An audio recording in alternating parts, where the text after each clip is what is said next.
that was my first concert, the Fear of a Black Planet tour. Right. And the Capitol Center held about 18,000 people. Exactly. And I remember that show. Now, granted, where we are from, it's as you know, Chocolate City, but right. Literally, I came with 5 friends. Two of us were white, and me and one of my white friend that came, we were maybe 10 white people I saw that whole night, and I'm including the people that worked at the Capitol Center too.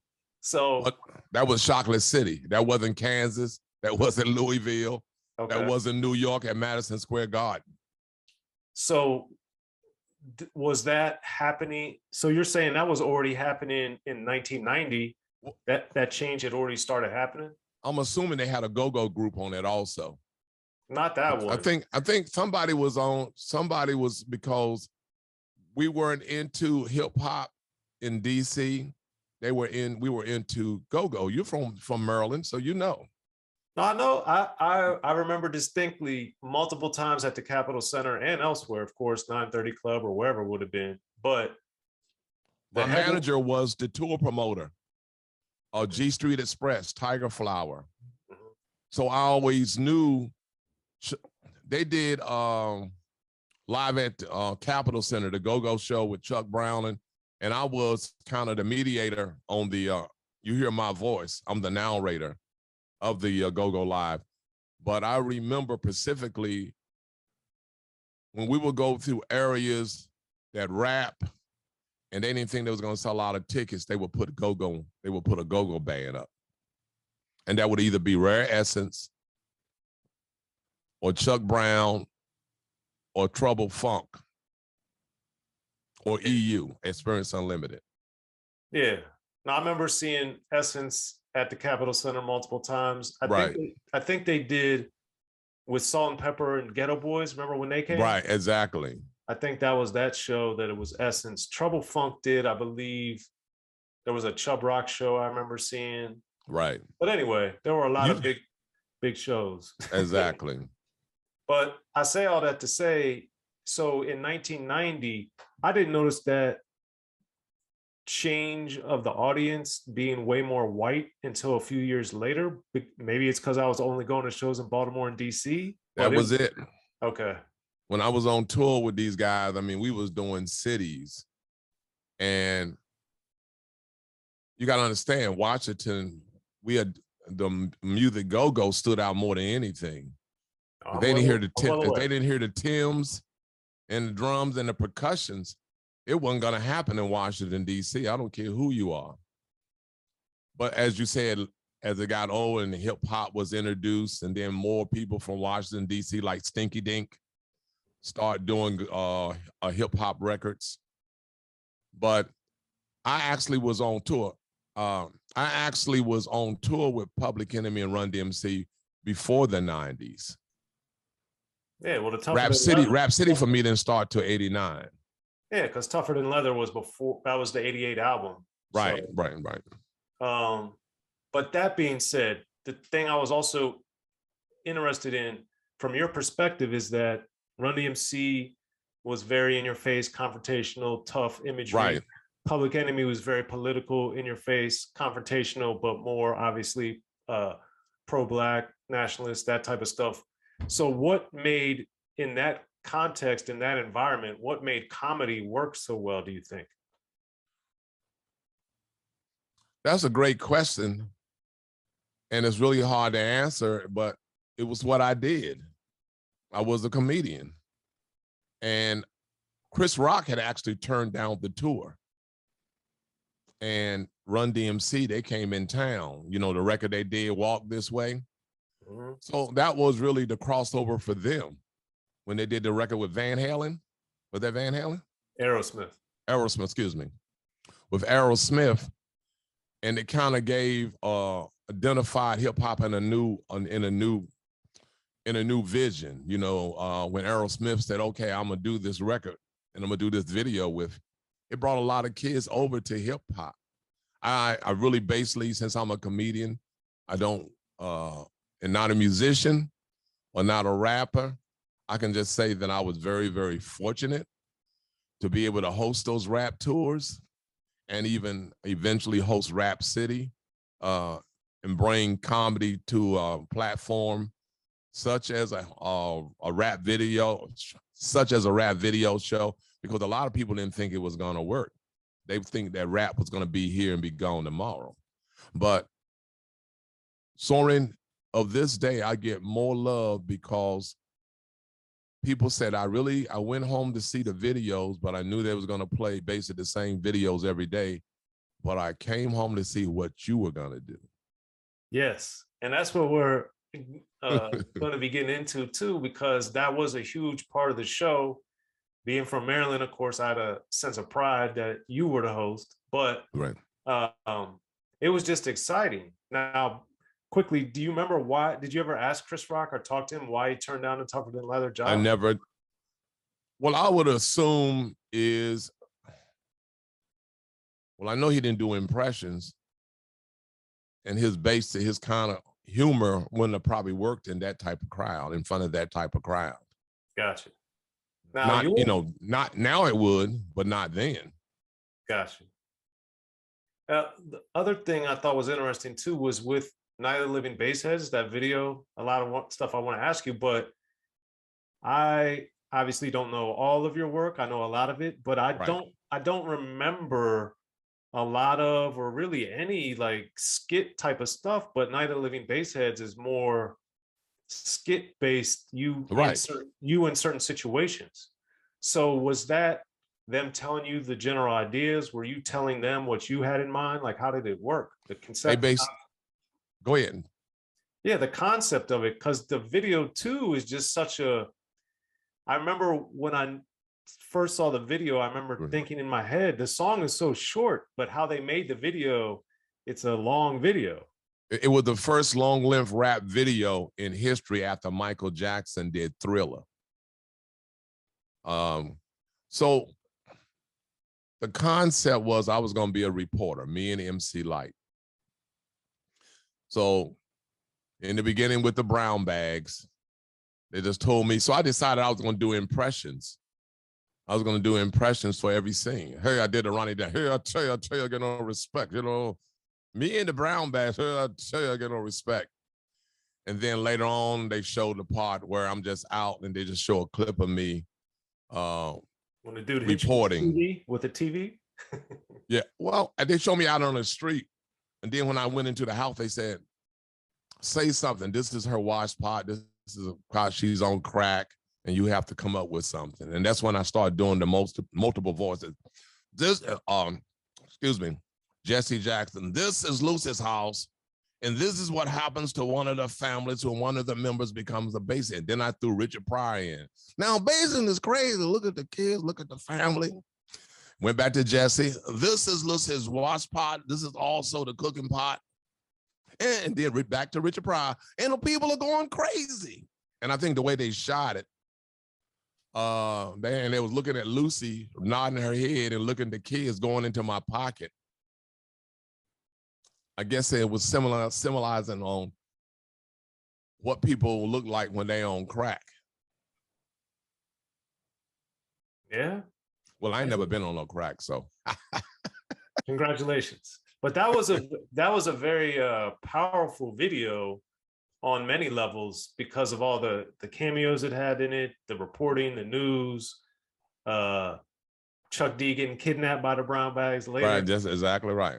It's a lot going on in there. And do you remember, how did that change how you were perceived locally and nationally being in that video? Wow.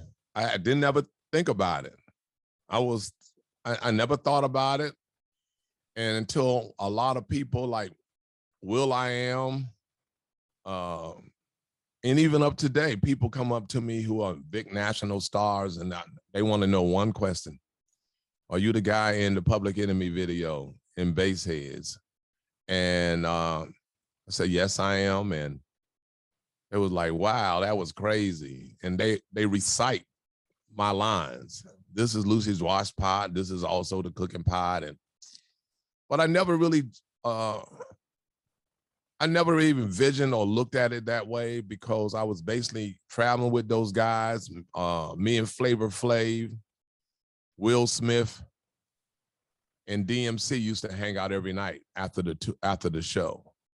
So I'm just looking at it with something to do. And then I have never even paid attention to it. I never really even with Rap City, but it has given me all the glory that I have. And I'm glad that I was able to be the first comedian to host a rap video show. So people know that it goes together. Yeah. And then what was that compared to Saturday Night Live? What was the audition like or the process like for getting to Rap City? Yeah. Well, everybody came to audition for Rap City, you know, Carl Payne. I know that was one guy that I had saw. It was a lot of people, but the day I auditioned, I wore a toe-up jean outfit and pants. Everybody else was wearing bow ties and ties. But I'm sure that someone said to them, "Do you know this guy, Chris? He's traveled with those guys." And I got it. And never looked back. And it was kind of strange because they were trying to write hip hop for me on the teleprompter. They were, "What's up, homies and homettes?" And one day Will Smith was on the show and he was like, during a commercial break, he looks at them and looks at me and said, "What are they doing to you?" I said, "What are you talking about?" He said, "Will you please let this man do what he do?" And after that, that's when Rap City actually evolved. That's when it went places because there was a lot of shows like Pump Me Up. A lot of shows ended early.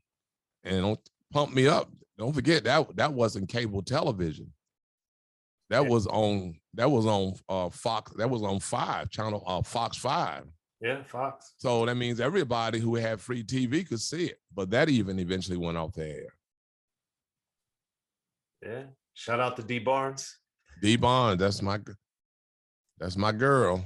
I haven't seen her in a long time. So yeah, I haven't I seen know her. she was married to Ricky Harris. God bless him.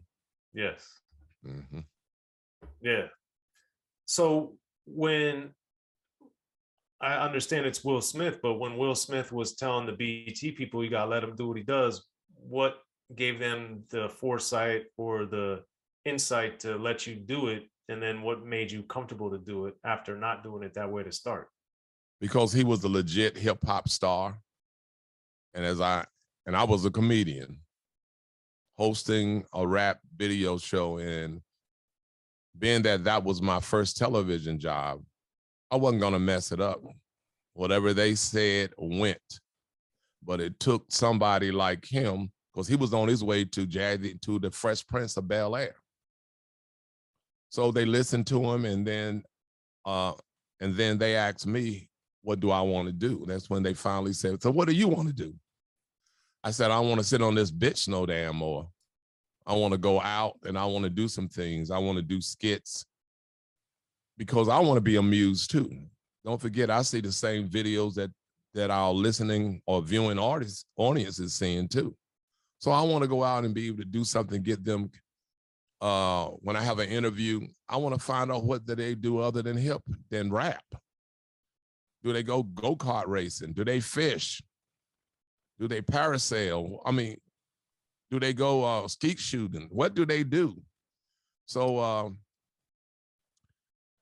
remember Camilla Ham and Deidre Leak, they opened the doors, and Alvin Jones, they said, "We're going to do it." And then the ratings went off I had the highest ratings on BET of any show. Yeah. It was very big. It was a very big show, and that's why it lasted 20-some years. But no one knew if I hadn't added that comedy to it, it may have went off the air. So what, as they started bringing other people in, and then eventually, what made you not do the show anymore? Well, I'm a comedian, and I was like, how is this going to help my career as a comedian, you know? Prince DeJour, I think he had a couple babies, and that was his only income. And it wasn't a union station at the time. They only paid you per show. And they made sure we got paid. They would have me come in and just do ins and outs. And I was ready to move on. And then they actually had promised me Comic View. They said they was going to make me the host of Comic View, but I didn't know they were going to move it out to Los Angeles. And I think the deal, I would have had to get a job out in LA, even to host Comic View. Mm. And I think they messed up on DL's contract, where they stated they're going to give him $100,000, and he made sure they stuck to it. What do you mean they messed up? I think they messed up on the fine print. That's the word that I heard, and they had to pay him all the money. Mm. Okay. You know. So when, as a person, forget your business mind for a second. As a person, when you build something or help build something and it becomes so ingrained in people's minds, ingrained in what's going on with rap, and it's so important, as a person, how do you kind of divorce yourself from that to be able to make that move to say, no, I'm good to leave? Well, I had good friends. I had a good manager at the time. They were actually concert promoters, and they were number one. I've always had I don't know what it was, but I've always been able to be on R&B tours other than rap tours. I was always asked to be on comedy tours. But I had to think about myself. I've been out to Los Angeles, California, and back then everybody seemingly wanted to be in Hollywood. Everybody knew everybody was a cousin of Richard Pryor or Pam Grier or Jerry Seinfeld. So I took myself away from that. And I think that BET is the one that really made me realize that who I was and what I was capable of doing if I wanted to. And it hasn't stopped. I still get phone calls and people still want me to do things. And of course they wonder why. I was the guy, I don't know if you knew or not, but I was the guy that introduced David Chappelle on stage when he was 14 years old. I'm the one that he talks about that said his name wrong. When I introduced him, I called him David Chappelle instead of David Chappelle. So I've always, I never visioned, my mind never went far as I could get, as far as I could be there. I've seen a lot of things happen. I talked to Jimmy Walker because I was around a lot of people, Dolomite. I was around them early in my life, and they used to tell me about Hollywood. They used to say they're going to give you a good opportunity and then they're going to spit you out, pending. And most of them, all they could live off of is their dreams or the things that they've done in the past. Like Jimmy Walker, he used to always tell me about how they felt about him when he used to do the Dean Martin celebrity roast. So I looked at it and said, I'm not going to go down that road. I'm going to stay in mine. And if I'm good enough, they'll come to me. And after the pandemic, I started getting all of these telephone calls. I said, I guess now they know who stands out and who's been standing out, because I never gave up comedy. I never said I'm retiring. How do you retire from something that you can't retire from? You either can make people laugh or you can't. And you ain't got to retire to say, I'm going to stop making people laugh. Right. So I just stayed with it, Soren.